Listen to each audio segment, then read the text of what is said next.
శివపార్వతుల సంతానం ఎవరు అంటే వినాయకుడు, కుమారస్వామి అని వెంటనే చెప్పేస్తారు. వాళ్ళకి అశోక సుందరి అని ఒక కూతురు కూడా ఉంది. తెలుసా మీకు? ఈ గాథ పద్మపురాణంలో ఉంది.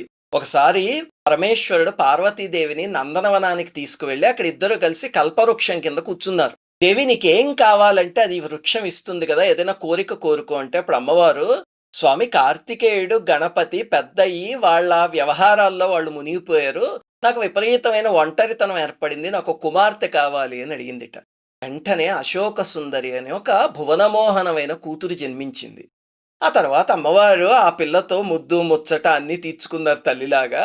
ఆ తరువాత ఆ పిల్ల పెరిగి పెద్దదయ్యి హుండాసురుడనే రాక్షసుడు ఎత్తుకుపోయాడు. ఎత్తుకుపోతే అప్పుడు నహుషుడు ఆ రాక్షసుడిని సంహరించి అశోక సుందరిని వివాహం చేసుకున్నాడు.